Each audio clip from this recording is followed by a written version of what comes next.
हमारे साथ केंद्रीय मंत्री और सेना के पूर्व अध्यक्ष जनरल वीके सिंह साहब जुड़े हुए हैं। बहुत बहुत स्वागत है जनरल सिंह आपका। और मेरा पहला प्रश्न आपसे यही है, जिस तरह के हालात सर पूरे देश में हैं, देश के अलग अलग हिस्सों में आगजनी की खबरें हैं, इन पर नियंत्रण कैसे होगा?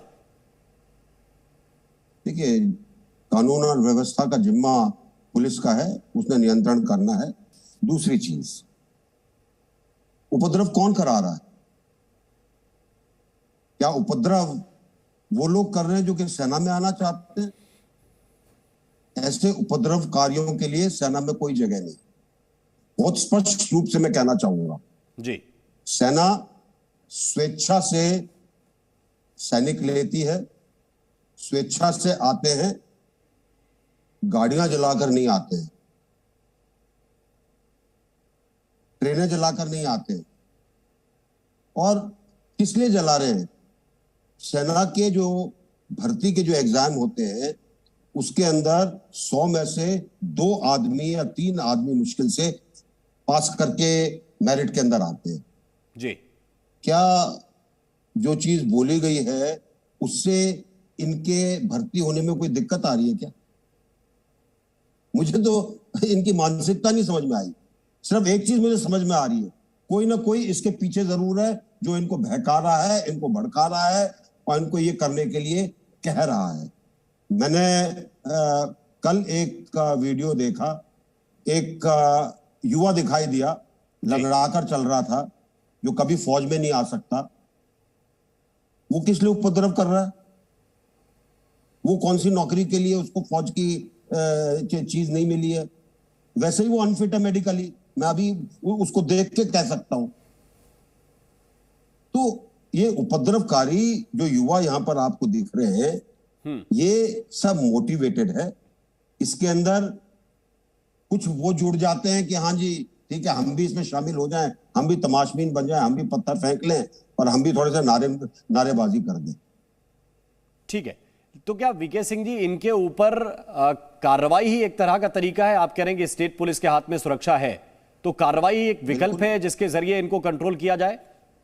तो आप क्या चाहते हैं? उपद्रवकारियों को सेना में भर्ती कर लें? बता दीजिए मुझे ना, आप बताइए ना। नहीं जनरल सिंह, इनको मैं ये नहीं कह रहा हूं कि सभी भर्ती हो जाएंगे या सभी को भर्ती कर लिया जाए। मैं तो सिर्फ ये कह रहा हूं कि देश में इस तरह के हालात नहीं बनने चाहिए। ये केंद्र सरकार की भी जिम्मेदारी है, राज्य सरकारों की भी जिम्मेदारी है। आम मुसाफिरों को बड़ी तकलीफ हो रही है। कौन सी ट्रेन में कौन सफर कर रहा है, कौन सी गाड़ी में कौन जा रहा है, पत्थरबाजी जब होती है तो डर लगता है। हालत किसने कराई है? उसके पीछे झांकिए। शुरू हुआ विपक्षी दलों से, जो उनके सुर हैं उससे लोगों को बहकाया गया। क्या चीज है इस स्कीम के अंदर जो लोगों को परेशान कर रही? 30-40 साल से तो मैं सुन रहा हूं कि सबको मिलिट्री ट्रेनिंग मिलनी चाहिए फौज में। हम कहते थे भाई एनसीसी है उसमें ले लो। लोग कहते थे कि नहीं जी एनसीसी से हमारा काम नहीं चलता, फौज के अंदर ही होना चाहिए, कंपल्सरी मिलिट्री ट्रेनिंग होनी चाहिए। किसी यूथ से पूछो, नहीं जी कंपल्सरी मिलिट्री ट्रेनिंग क्यों नहीं कराती है फौज हमें? आज आपको मौका मिल रहा है, आप 4 साल जाइए, मिलिट्री ट्रेनिंग करिए। आपको जो उसका आप मेहनत कर रहे हैं, जो आप काम कर रहे हैं, उसका जो भी मेहनताना आपको मिल रहा है, जो तनख्वाह आपको मिल रही है, जो फैसिलिटीज मिल रही हैं, उसके बाद आगे के लिए हम ठोक बजा कर लेंगे। 25% हम लेंगे।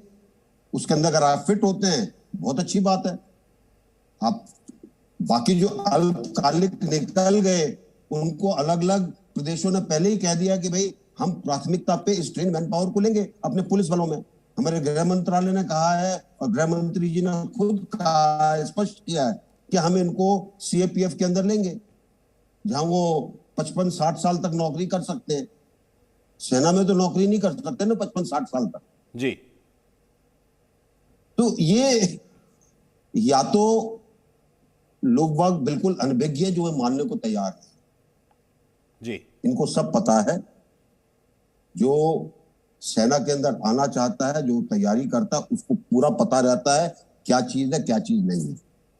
एक लोगों के बीच में, युवाओं के बीच में एक सवाल उठा था, वो जी हम 2 साल से हमने अपना एग्जाम दे दिया है और हमारा क्या होगा? हमारी एज निकल गई है। कोविड के कारण नहीं हुई भर्ती, क्योंकि हमारी एक भर्ती एक वैकेंसी के लिए भर्ती के अंदर 100 लोग आते हैं। अगर 100 वैकेंसी है, देखिए कितने लोग आएंगे। उस भीड़ को नहीं किया जा सकता था। अब जी आप उसमें से, क्योंकि भर्ती नहीं हुई, आपकी एज की प्रॉब्लम हो गई, सरकार ने वो भी बढ़ा दी। जी तो लेकिन दिक्कत कहां पर है? वीके सिंह जी, लेकिन एक सवाल यह भी है कि ये तो समस्या आपके सामने है। अब जो ये किश्तों में चीजें आप लोग बता रहे हैं कि देखिए हमने 3 साल का एक्सटेंशन दे दिया, 2 साल का एक्सटेंशन उसमें दे दिया, अर्धसैनिक बलों में आएंगे तो 3 साल का और एक्सटेंशन रहेगा, 5 साल का उनके लिए होगा जो पहली बार भर्ती होंगे, 10% आरक्षण होगा। एक साथ बता दीजिए सुविधाएं कितनी मिलेंगी ताकि युवाओं को भी समझ में आए। देखिए ऐसा है, कोई स्कीम जब बनती है, सुविधाएं अलग अलग समय पर बताई जाती है। और सेना कोई फुटबॉल क्लब नहीं है। सेना के अंदर जो आते हैं वो ये सोचकर नहीं आते हैं कि मुझे क्या मिलेगा। मैं इसको दोबारा कह रहा हूं आपसे, जो सेना में आता है वो ये कहकर नहीं आता कि मुझे क्या मिलेगा, वो ये कहकर आता है कि मैं क्या दूंगा देश को। आप कसम खाते हैं स्वेच्छा से कि मैं देश के लिए मरने को तैयार हूं। है कोई दुनिया में ऐसा कोई नौकरी जहां पे आप स्वेच्छा से कसम खाएं कि मैं अपनी जान देने को तैयार हूं? जी तो ये देखिए, हमारी शॉर्ट सर्विस कमीशन की स्कीम आई थी 66 के अंदर। उस शॉर्ट सर्विस कमीशन की स्कीम के अंदर 5 साल ऑफिसर रह सकता था। 5 साल कोई उसको पेंशन नहीं मिल रही थी। 5 साल के बाद हम सिलेक्शन करते थे, कुछ लोगों को परमानेंट कमीशन मिलता था, ताकि उसका परसेंटेज बहुत कम था, 5% या 10%, सिर्फ इतने लोगों को मिलता। क्या उन्होंने उपद्रव किया? क्या उन्होंने कहा कि नहीं हमको परमानेंट नौकरी दो? ये जितने नेता लोग चिल्ला रहे हैं ना ऑपोजिशन पार्टीज के, इनसे पूछो ना ये सवाल। कोई नई चीज नहीं है। लेकिन राहुल गांधी तो ये कह रहे हैं कि जैसे आपको किसान आंदोलन वापस लेना पड़ा, जैसे किसानों के बिल कृषि कानून वाले वापस लेने पड़े, वैसे ही आपको ये भी रोल बैक करना पड़ेगा। बिल्कुल, दिक्कत यही है। ऑपोजिशन चाहती है कि ये बहाना बन जाए कि वो दिखाएं, ये देखो जी हमने ये भी वापस करा दिया। आप देश को जलाना चाहते हैं, फिर आप कहते हैं कि आप राजनीति करेंगे। आप देश को जलाना चाहते हैं और कहते हैं कि हम नेता हैं। आप देश को जलाना चाहते हैं और आप कहते हैं कि हम सरकार बनाएंगे।